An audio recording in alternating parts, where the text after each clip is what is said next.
Two great gentlemen. Thank you very much, and thank you all. Please sit down.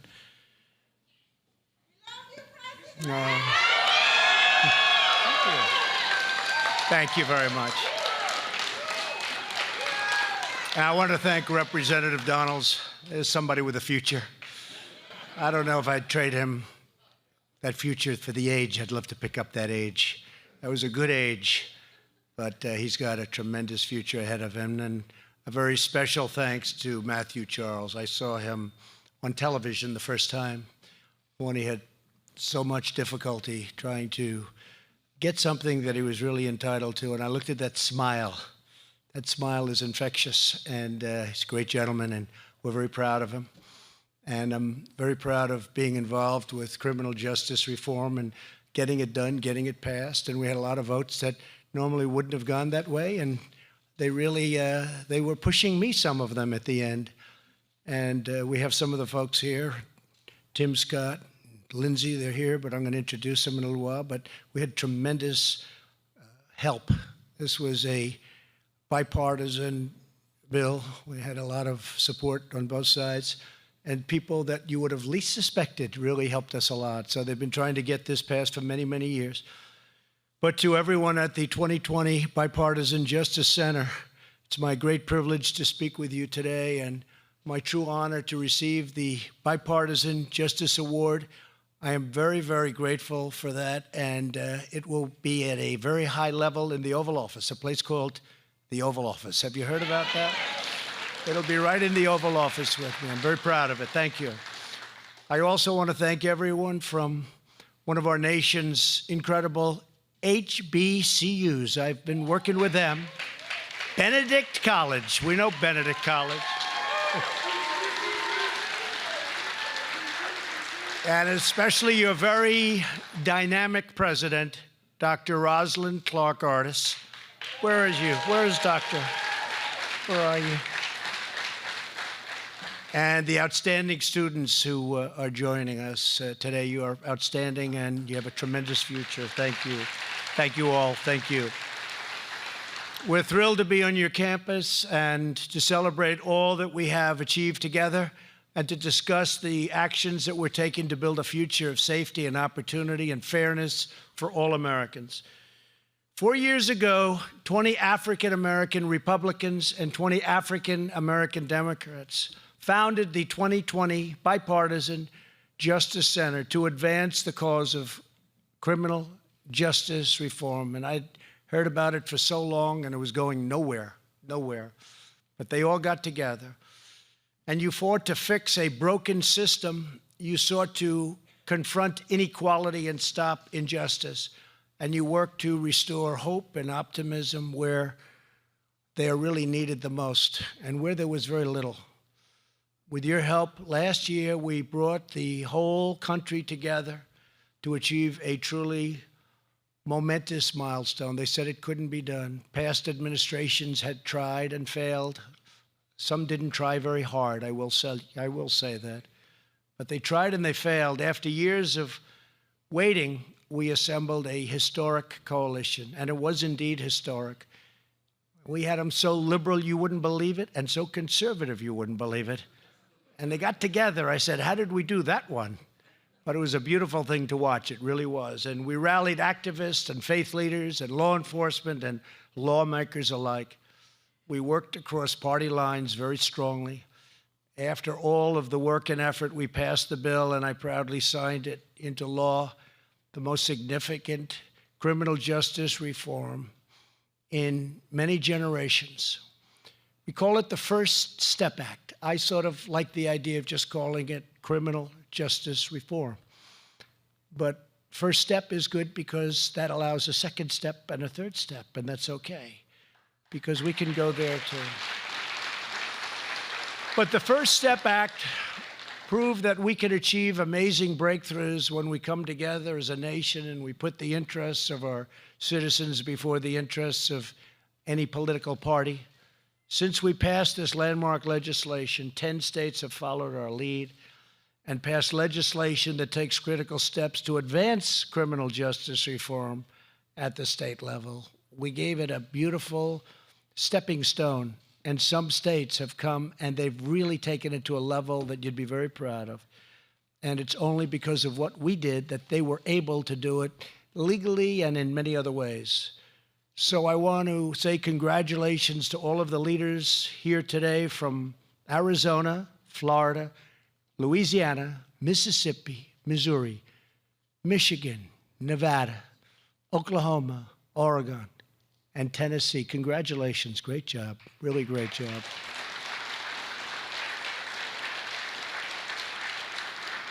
We're also grateful to all of the mayors, city council members, and state legislators who are fighting for reform in your own communities. I especially want to thank the South Carolina leaders, and I have their names written down. There's so many of them. I'll do this before you, Henry. Is that okay? I want to introduce our great governor. They love Henry. They might like Peggy more, but that's okay. But we'll do this first. State Senator, they've helped so much, and President of the Senate, Harvey Peeler. Harvey, where are you, Harvey? Thank you, Harvey. State Senator Gerald Malloy. Gerald, thank you very much. Thank you. State Senator Katrina Shealy. Thank you very much. Thank you. Thank you. I thought you were over there. And State House members, Speaker Jay Lucas. Jay? Thank you, Jay. Thank you, Jay. Majority Leader Gary Simrill. Gary, thank you. And all members, Brandon Newton, Mike Burns, Bill Chumley, Peter McCoy, Celeste Davis, Chris Murphy, Bobby Cox, Alan Clemens. I want to just thank all of you for being here. And I'm sure that we probably left some out and they'll never speak to me again, you see? But all we can do is try. I have all these names written down, and they've worked very hard, and I said they really have to be mentioned because they've been tremendous supporters of all of us. So thank you all for being here. We appreciate it. Thank you. With us this afternoon is a very special friend of mine. He was with me from day one, before it was fashionable. And he picked a winner. It's like going to a horse race, isn't it? He picked a winner. But he had good feelings, and he was a tremendously loyal friend, and he's a great governor, and he's become more and more popular. I never want to see his approval rating go above mine. Otherwise, we'll have to come in and give it one slightly negative speech about Henry McMaster. Thank you, Henry.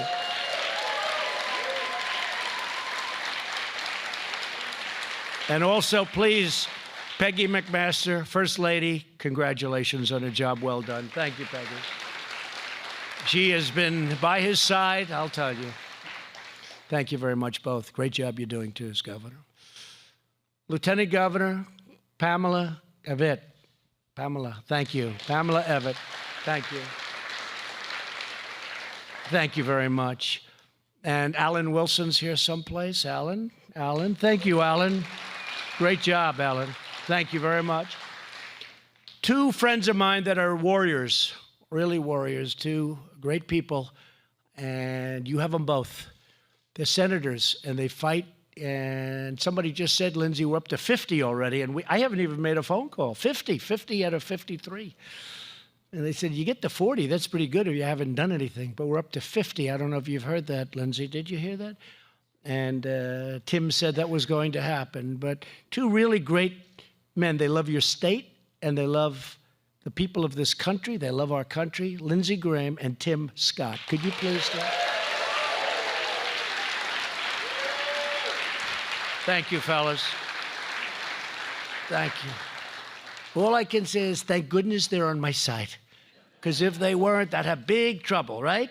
They're warriors. They really are. They've done so many different things, tax cuts and all of the things we've done for our military and choice, military choice. They were right in there, and Tim and Lindsay, you never let the people down. Forget about me. You never let the people down. Thank you very much. Great job. And Representative Ralph Norman, I want to just mention he's been a friend of mine. He's been a warrior, very popular guy. But we learned a lot because Ralph had one election. He was so far ahead that everybody said, hey, let's not vote. He's going to win too easily. We can never let that happen again, because he won. But it was a little closer than we thought. Everybody stayed home. We can never let that happen. So we always have to pretend we're 1 point behind, right? But he is a fantastic man, and he's been incredible, and he's really a popular person in South Carolina. And Joe Wilson. Joe, thank you. Thank you, Joe. Joe is an incredible guy, been with us from day one, I think, Joe, right? Day one, and he loves this state, and he loves our country. Thank you very much, Joe. Great job. Appreciate it. And Columbia Mayor Steve Benjamin. Steve, thank you very much. Steve. Thank you. Thank you, Steve. Great job. Thanks also to my good friends, Pastor Darrell Scott and Kareem Lanier. Where is Darrell? You talk about a warrior. This guy. I met him a long time ago. He was defending me on CNN, low ratings, CNN. And he was brutal. You know, I said, he's a pastor. He's a man of the cloth. And boy, can he go at it. So you have the two, you have that little dichotomy, but he never let it bother him. And what he has done in defending us, I will never, ever forget it. Darrell Scott has been incredible, both of them. But when I saw Darrell on television, I said, we have to find out who that man is. He's fantastic. Thank you very much. Thank you. Thank you both. Thank you, Darrell. And I always thought he was a very young guy. How many years are you married to your great wife? Only 38. I said, how many years are you married? I thought he was like 40 years old. He said, we're having our anniversary. He's got an incredible wife. Oh, how many years? 38 years. I said, you got to be kidding me. 38, right? 38. That's great. Congratulations, Darrell. Thank you. Thank you very much. Great friend of mine. And we're also joined by several outstanding members of my administration, people that have really made a difference. Secretary of HUD, Ben Carson.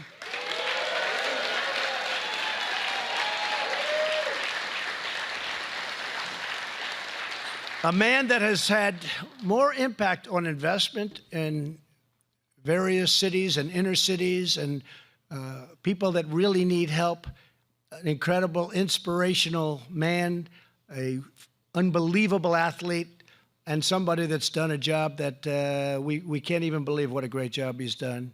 Because opportunity, you know, I don't know if you go see what's happening with opportunity zones. I don't think there's ever been anything like it. And I have to give Tim Scott a lot of credit for that, maybe all of it. You know, I go around, I talk about Tim Scott with they're not that familiar, and I say, yeah, there's a senator from South Carolina. I could be in the other parts of the country. Tim Scott, and they come to me, why did you mention Tim Scott? Why didn't you take more credit? I said, because honestly, it was his idea. We got it done together, but it was. And Tim, I don't think we could have picked a better person than Scott Turner to make our vision come true. It's the hottest thing there is. I don't think there's been anything like it. So, fantastic job. What a job. Jonathan Holyfield, who's with me, and J. Ron Smith, who's with me and been with me for a long time. I want to thank you both. I know J. Ron was back here. Where's J. Ron? He was back here. There he is. He never wants credit. You know, usually he'll stay back there, and I don't want you ever to be. I want you to be right where you should be. But you are, what a job you guys have done. Thank you very much. And a very special thanks to someone who worked tirelessly to get this law passed. You know, I've always said, I think I was telling Tim before, and I pulled Lindsay aside. I said, you know, I think he's a liberal. He could be a liberal. Jared Kushner, he could be a liberal.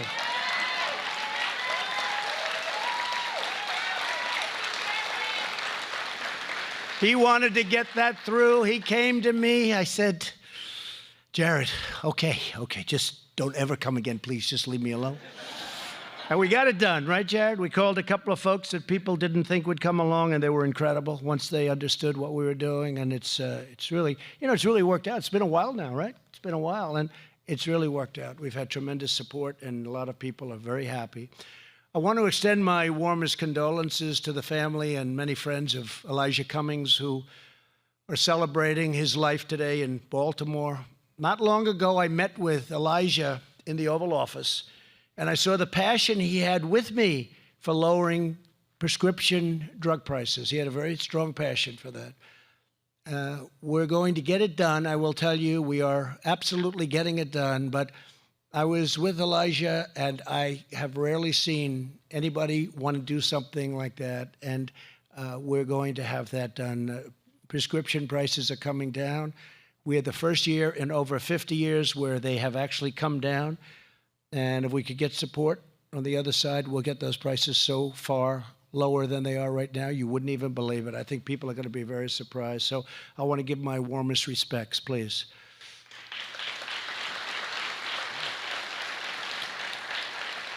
Every African-American leader here today, we have a lot of great leaders from all parts of our country, is very proud of a noble heritage. Throughout our history, African-Americans have strengthened, uplifted, sustained, defended, and inspired the United States of America. At the founding of our republic, African-American heroes gave their lives for the cause of independence. In the next century, leaders like Sojourner Truth and Frederick Douglass escaped the evil of slavery and fought for the ideals enshrined in the Declaration of Independence, that we are all created equal and that our rights come from God. True.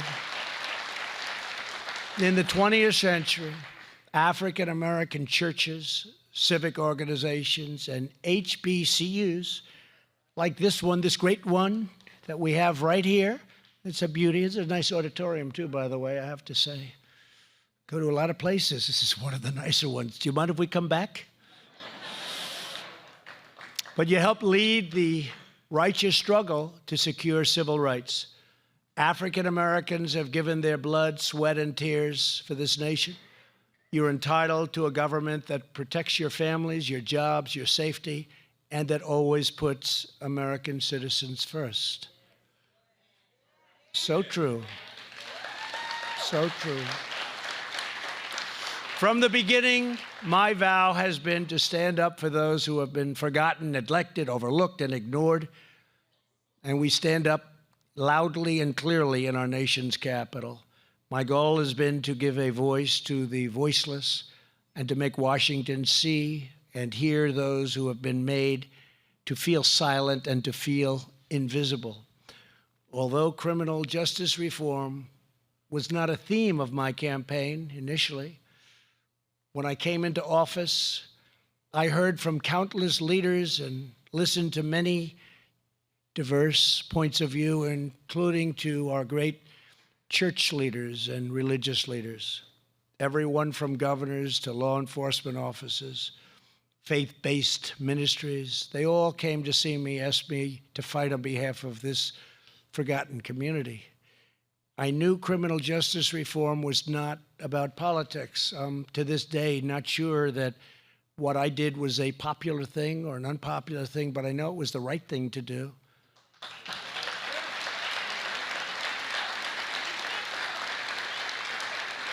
Thank you. Last year, Kim Kardashian West and Kanye West, they came to see me, and really good people, they really are. And they told me the story of a woman named Alice Johnson. Alice had already served 22 years for a first-time nonviolent drug offense. And she was going to be in prison for, it looked like, at least another 28 years. It's her whole life. During her time in prison, Alice became a minister and mentored fellow inmates. She's an incredible woman. She took responsibility for her actions, but her sentence was simply not proportionate to her crime. And that's why I commuted Alice's sentence. And I'll never forget the scene. She came out of prison and there were her children, all grown up, big, strong guys, beautiful, really beautiful, incredible women with such love in their hearts, and they embraced and they kissed and they hugged and they cried outside of this big, monstrous prison. It was a scene that played all over our country, and it was a scene that I don't think anybody has any idea the impact of what that had on a lot of people that don't maybe think like we do. It had an incredible impact. It was a beautiful thing to see. There was so much love. That was true love. And that was a truly happy family. And that was something they never expected. 28 more years. I knew in that moment that I made the right decision. And we're all delighted that Alice is with us. She's been such an incredible representative. In fact, sometime I'm going to sit her down and ask, what is it that you do? Please explain it to me, Alice, because I'd like to have a little bit of what you have. But she has been. She's got an incredible warmth and passion, and she really is a very special person. I've gotten to know her. So, Alice, please come up and say a few words. Alice, thank you.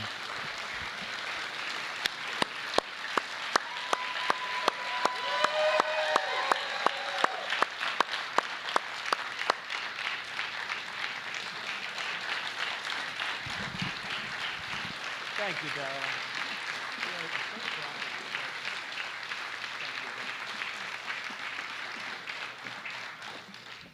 I never, in my wildest dreams, would have thought that I'd be standing before such a group as this. What an honor. Being incarcerated, separated from my family for 22 years, almost 22 years, was one of the hardest challenges of my life. When one person goes to prison, it impacts not only that person, but their family, their communities, their society. For generations, we are impacted. Criminal justice reform is not a partisan issue. We are human beings. I represent, as you see my face here, see the faces of the ones that you will never see unless we come together, unless we come together to act, to cause other families to be reunited the way that I was reunited with my family.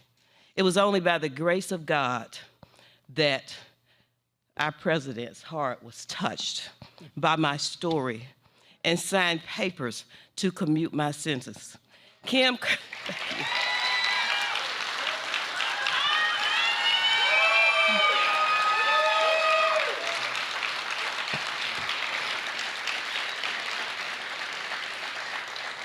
and I want to thank all of you for the warm reception that I have received since I came home. I think that my story touched so many who saw it, who read about it, who heard about it, because we are just regular people. When I came home, I didn't come home as an ex-felon. I came home as a returning citizen. So I just want to say thank you again for all of the work that is being done. I thank all of our legislators who have come together and put aside all of their political differences to work on this very important issue, because this truly has become a movement, and it is one that we as returning citizens would not allow you to forget those who have been left behind. Thank you. Fantastic. Thank you, darling.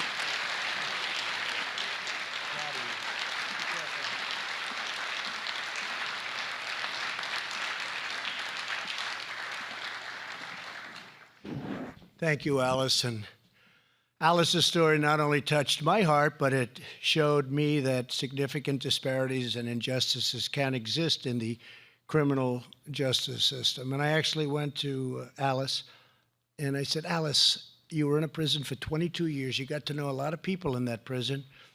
How many people do you have that were, there's only one Alice, right? But people like you, people that are there for so many years for something that really it's time to come out. And I said, because I want their names. And she knows, right? She knows the ones that we're talking about. Some great people are there. And so we're going to work on that, right? You're going to give me a big list, and we're going to do some good things, okay? She goes, probably. Thank you, Alice. Great job. The more people I spoke with, the more clear it became that the system could be deeply unfair, contributing to a tragic cycle of poverty and crime and incarceration. To redress this unfairness, the First Step Act made transformative changes. We rolled back the unjust provisions of the 1994 Clinton crime law, which disproportionately harmed the African American community. You know that. I remember very well what happened. Here with us today is one of the Americans who changed her life and was recently released under the First Step Act, Tanisha Bannister. And please, Tanisha, come up and tell us your story. Thank you very much. Please.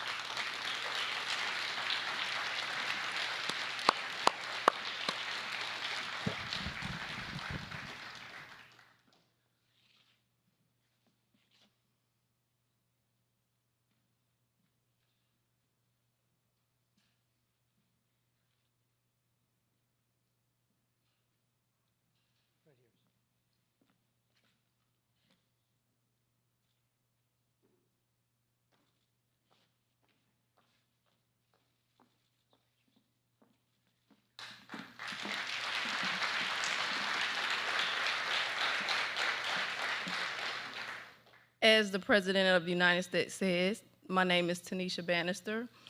I was released after doing 16 and a half years under the First Step Act. And it was because of that act that I was able to reunite with my family. I'm joined here today by my son, Abel.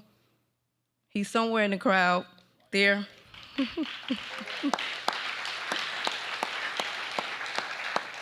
I want to thank all the political leaders and the organizations that helped push this act. Organizations like Cut 50 that led this act to free not only just me, but thousands of others. I want to thank all the political leaders that crossed party lines and stepped out of their comfort zone to make this happen. So many, like myself, have been displaced in the criminal justice system for so long. But I stand here today to say, because of the First Step Act, we're able to move towards the second step. I want to thank the President for giving me another leash on life.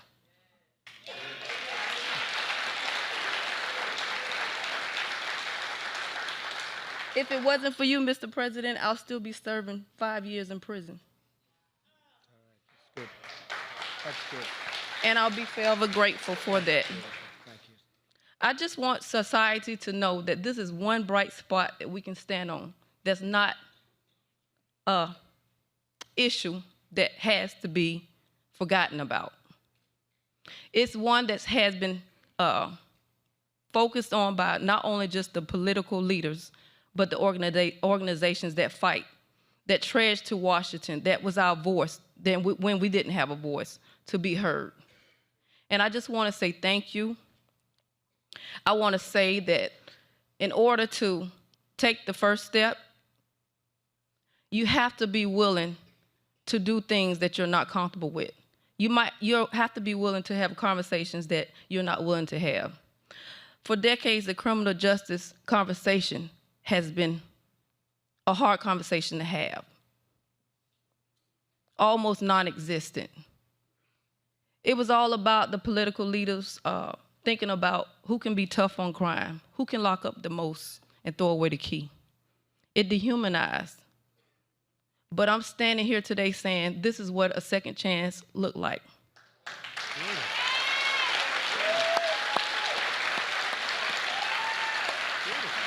I'm determined not to let my past define my future, but to continue to move forward day by day, step by step, and not forget about the ones that's left behind. There's still work to do, but what I can say is on this day, a change has been made, and we're looking forward to things to come in the near future. Thank you, Mr. President. Thank you, Benedict College, for having me. Thank all the political leaders and the organizations that fought for not just myself, but others like me. First Step Act not only freed thousands of people, but it helped rehabilitate us to have us ready to integrate back into society and live a comfortable life. And I just want to say thank you again.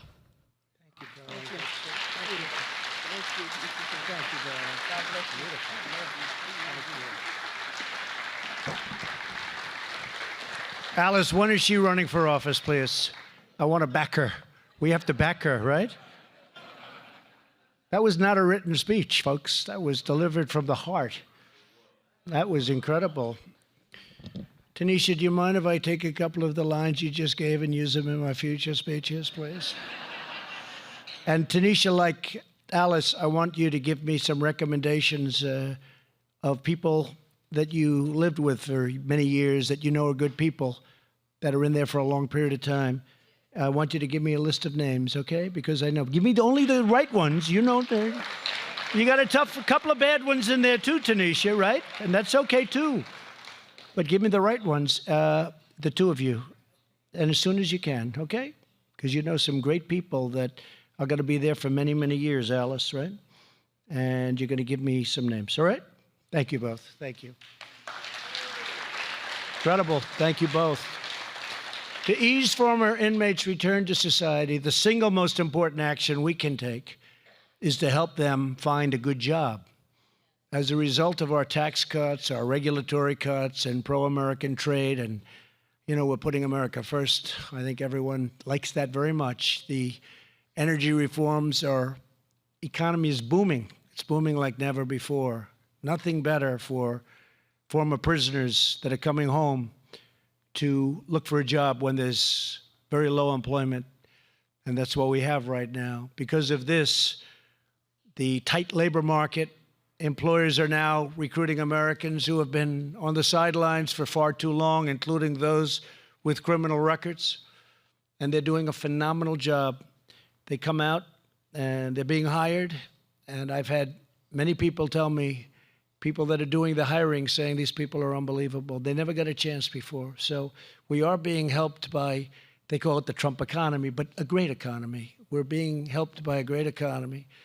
And perhaps our economy is the best criminal justice reform of all, because when people can get a job, earn a paycheck, and find purpose in their work, and especially when they're coming out of prison, it's an incredible thing. It's really an incredible thing.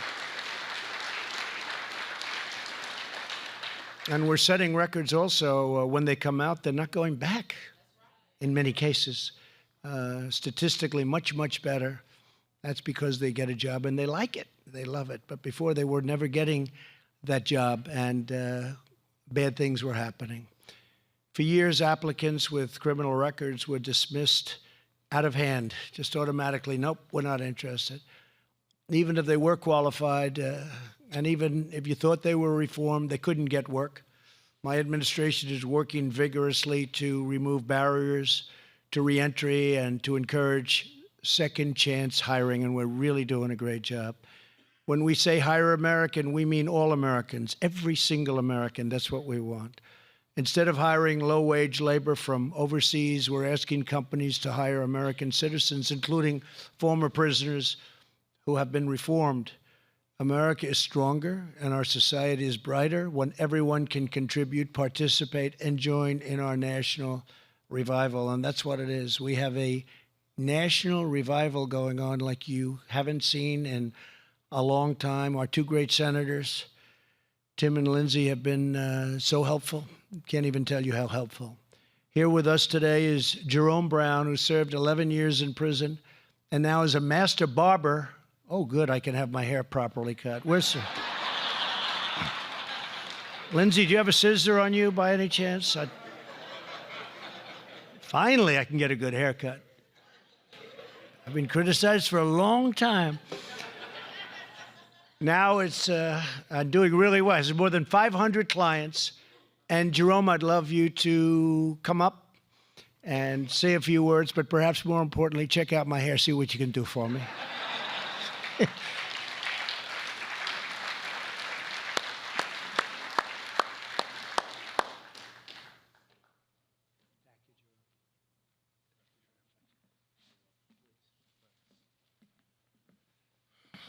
First, I would just like to say thank you to the president for giving everybody a chance, because a lot of times there are people in prison and you don't really know like their goals or their, what they want in life unless they have a chance.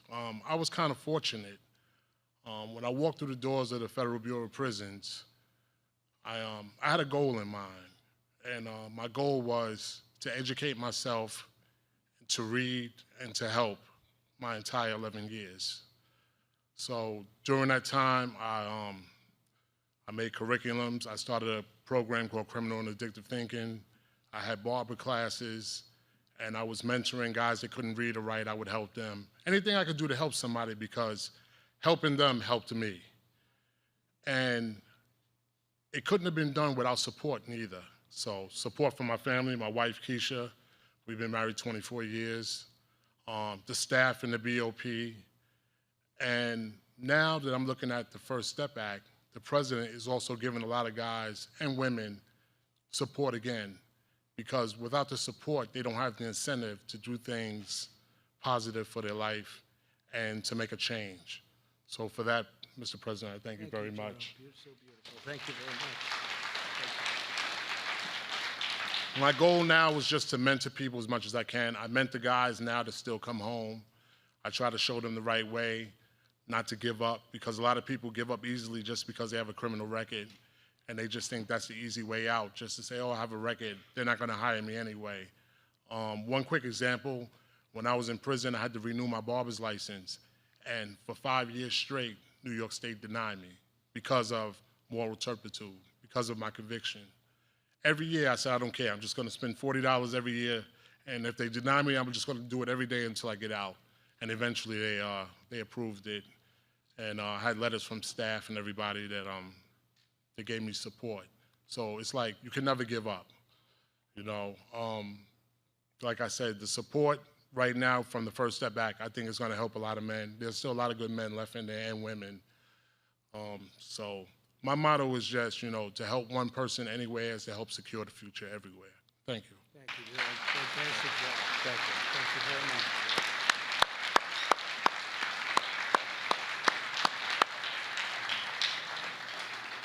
Thank you, Jerome. Incredible job.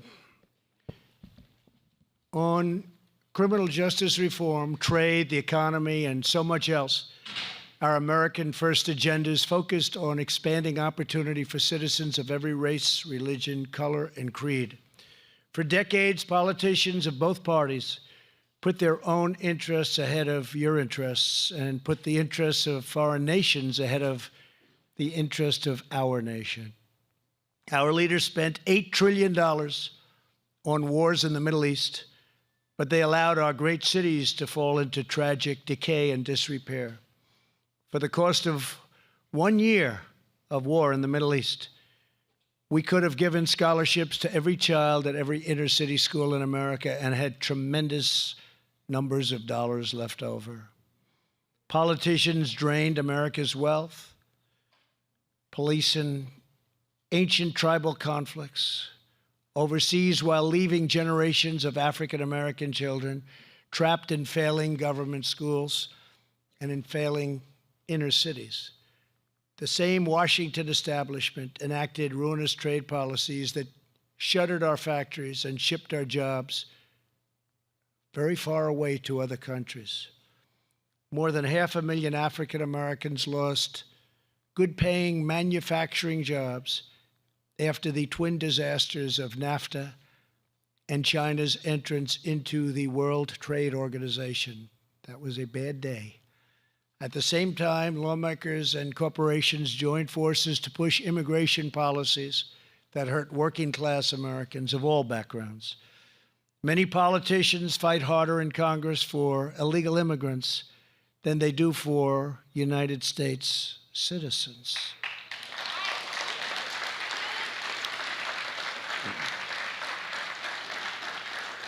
My administration will always put American communities first. On issue after issue, politicians raked in cash from special interests while selling out our nation's workers and our nation's great families. Under this administration, the great betrayal of the American worker is over. After years of rebuilding, thank you. After years of rebuilding foreign countries, we are finally rebuilding our country, renewing our cities, and securing our neighborhoods and protecting our own forgotten communities. All my life, that's right, make America great. Couldn't have said it better than you did. Thank you. Thank you, Dylan. All my life, I've been committed to advancing fairness and opportunity for the African American community. And today I'm here before you with the empty, and we have to say, we've had so many people with empty political rhetoric. We're doing the opposite. We're acting, not talking. People have talked. They've talked. They've talked a lot, and they've got nothing done. And we're talking about for a century. We're talking about for over 100 years. It's been all talk by a certain group of politicians and no action. Tim Scott, Lindsey Graham, they've done more in the last couple of years than some of our, I hate to call them opponents, but I guess that's what they are, unfortunately. But they've done more than they have in 100 years. I'm here to report on real actions that we've taken, real promises that we've kept, and real results that we've delivered. Since the election, the unemployment rates for African American, Hispanic American, Asian Americans have achieved all-time historic, in the history of our country, lows. Today we have more working.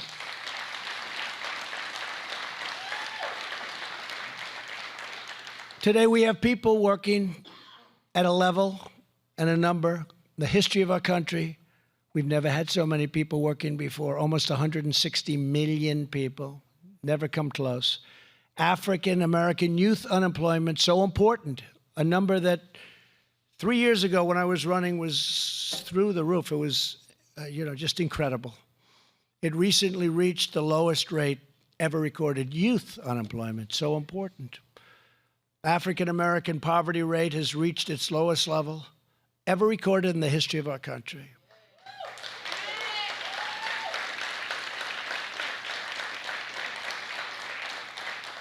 So when I'm up on the debate stage with one of these characters, whoever it may be, and I rattle off a couple of those stats, I don't know how they're going to beat me. They're going to have to be awfully good.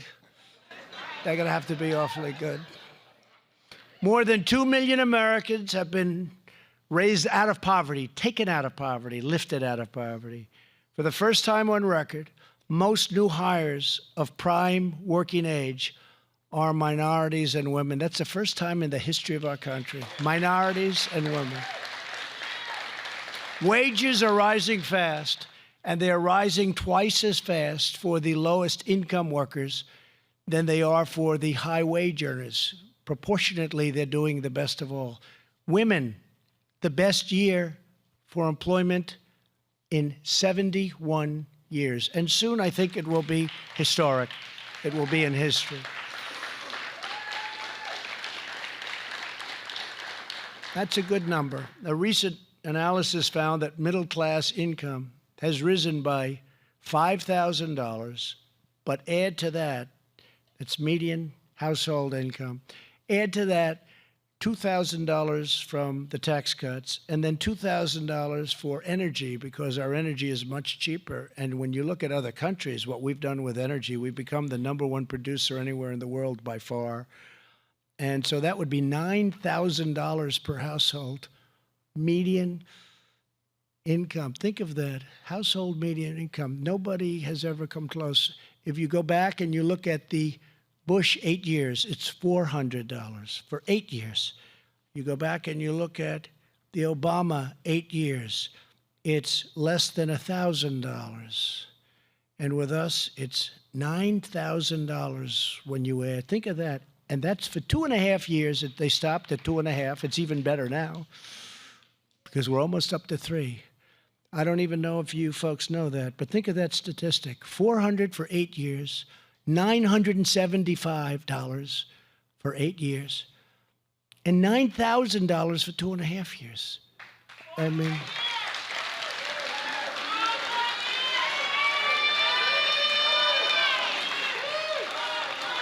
thank you.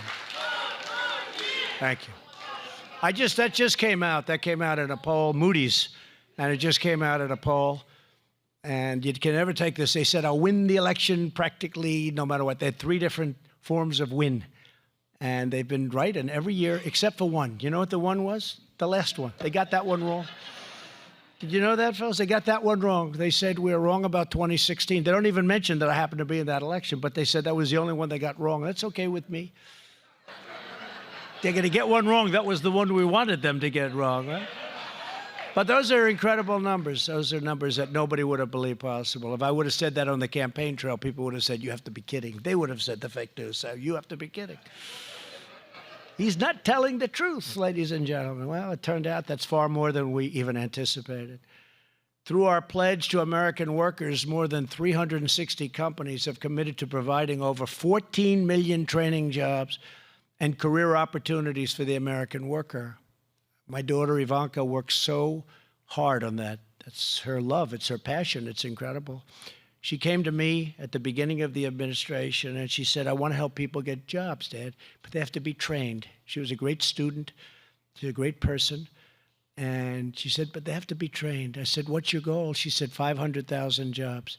She just hit 14 million. Can you believe? I said, that's Ivanka, you know. That's Ivanka. 14 million jobs.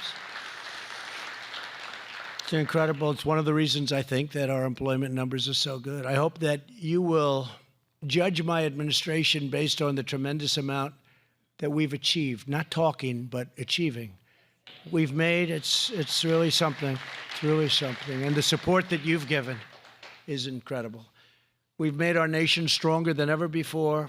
And I'm here to tell you that we're just getting started. And we're just getting started for the African American community, too. Please remember that. And I will say this, and I really say this with great confidence, the best is yet to come.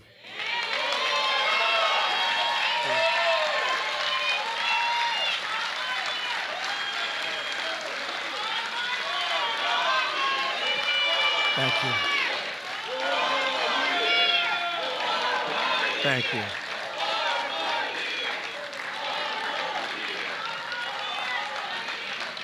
Thank you very much.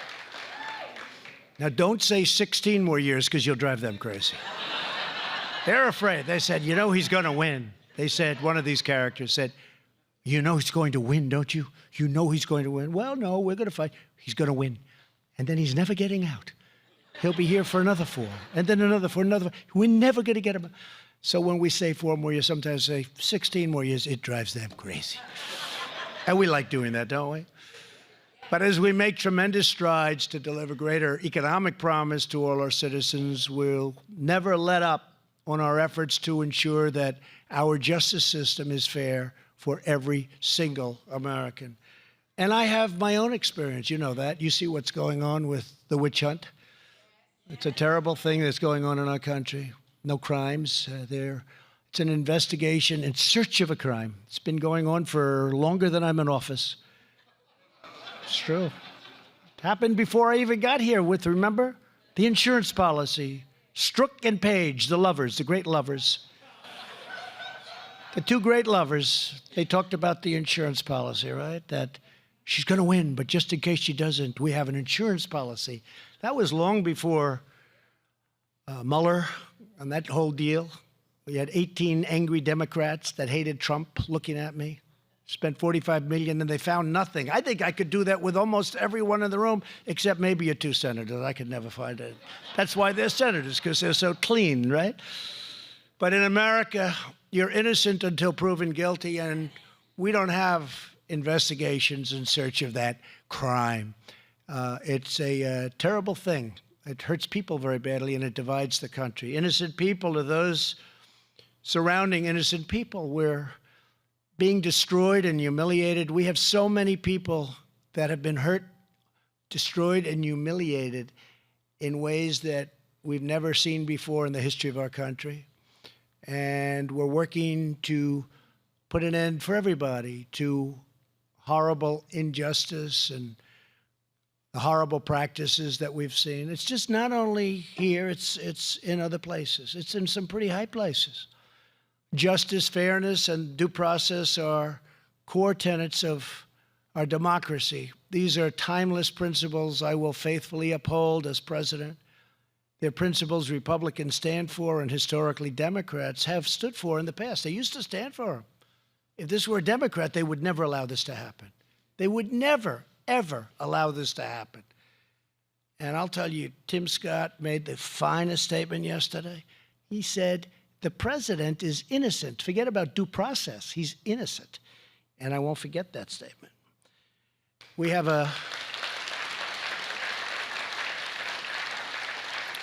to remember a big factor, and I say it more and more in my speeches because Honest Abe was something pretty special. Abraham Lincoln, he was a Republican, a president revered for what he did to preserve our nation and union and to abolish slavery. Abe Lincoln was a Republican. A lot of people forget that. Fellas, I think we have to start bringing that up a little bit, okay? People forget that. They don't know that. They don't assume it, actually. We're committed to upholding his legacy and the sacred principle that all people are entitled to live in freedom and dignity. I'm talking about Lincoln more and more because the Democratic policies have let African Americans down and taken them for granted. And they have. They've taken African American communities for granted. And I promise you that Republicans will never, ever do that. We're going to keep fighting for you, and we're fighting hard, and we're really having an impact. And you're having an impact on elections now. And you should never let that happen, but they have taken advantage. I will always fight against abuses of power from any source, and I will always champion the right to due process, the right to a fair trial, the right to good legal representation for every American, regardless of race, background, position, right? It's a big thing, legal representation. A lot of people get in a lot of trouble because they have the wrong representation. And they say, why didn't I have somebody that knew what he was doing or tried or was fair? This is my promise to each and every one of you. I'm hearing that more and more African Americans are supporting our Republican policy agenda because they see the results that we're delivering.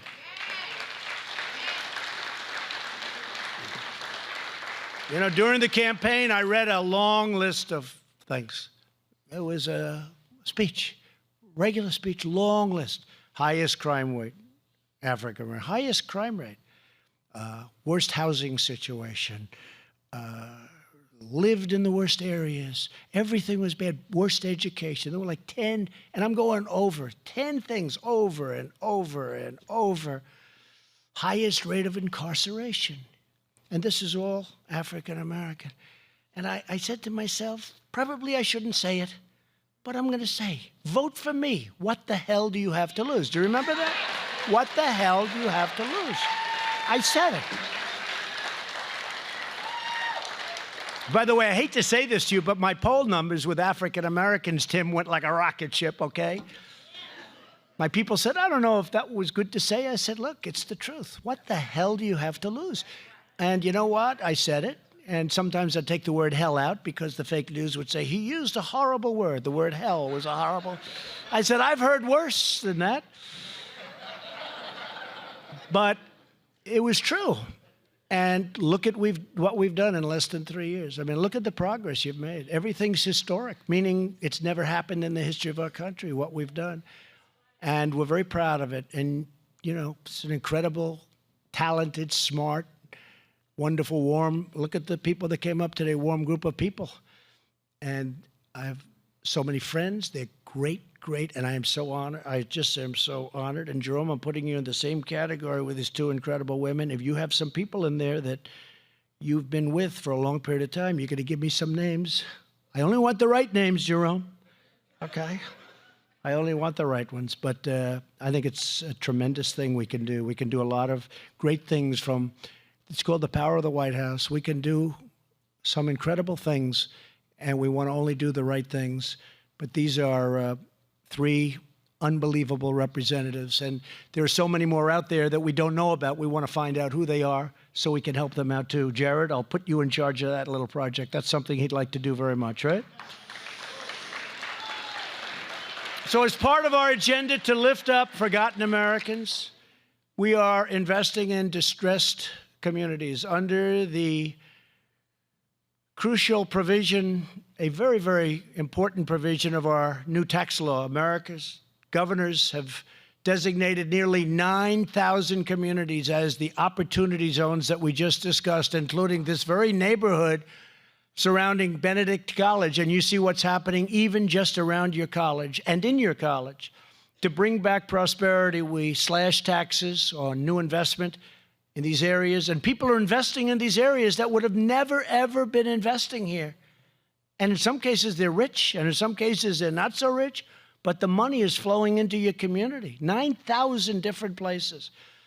And I directed every member of my cabinet to support opportunity zones in every possible way. And leading these efforts is Secretary Ben Carson, along with Executive Director of the White House Opportunity and Revitalization Council, Scott Turner. Great job. Mick Mulvaney is here someplace. Where's Mick? He's here someplace. Where's Mick? And a lot of people are here, a lot of people that have done an incredible job for this community and for the country. Within my first weeks in office, I also signed an executive order to support historically black colleges and universities by moving federal HBCU initiative to the White House, where it belongs. It's now in the White House. Over the past 2 years, we have increased federal funding for HBCUs by a record 13%. Check out the last administration. See what they did for you. Not too much. Not too much. You said it, nothing. Not much. Check it out. I don't want to get into this. I'll get myself in trouble, but I want you to check it out yourself. My administration will always treasure and protect HBCUs like Benedict College. Very important. It's very important. The story of this institution reminds us all how African-American leaders have helped America stand for what is just, noble, right, and true.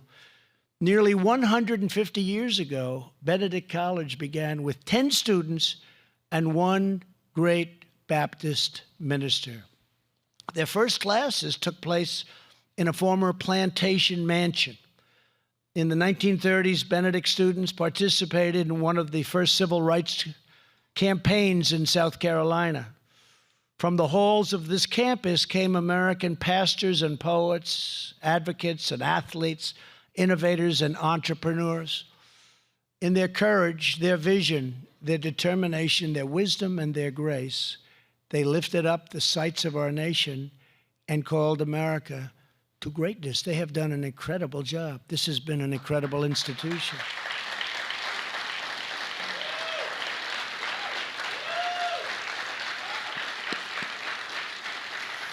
The extraordinary legacy of generations of African-American patriots shows us that the heart, spirit, and soul of our nation is always found in our people. You are the source of America's strength, the captains of America's destiny, and the authors of America's future.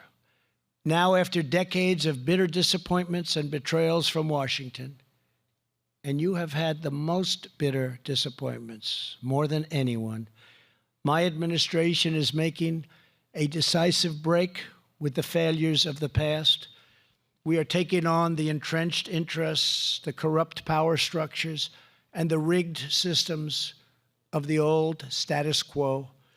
With confidence in our vision, we are putting this nation on a better and brighter path for you, for your families, and for all of our great citizens. We're keeping our promises. We're solving problems, righting wrongs, and boldly confronting injustices wherever and whenever we find them. Through it all, we are honoring our allegiance to the hardworking men and women who sweat and sacrifice, make our country run. Together, we are reaffirming the sacred bonds of loyalty and love that unite us together as citizens and patriots and as Americans. We are defending freedom and justice and equality for every man, woman, and child all across our nation. We are fighting to bring opportunity, dignity, and hope to every block, every neighborhood, and every city and town all throughout this magnificent land. Above all, we are putting our faith in the greatness of our people, the grace of our God, and the glorious power of redemption. Thank you, God bless you, and God bless America. Thank you very much. Thank you.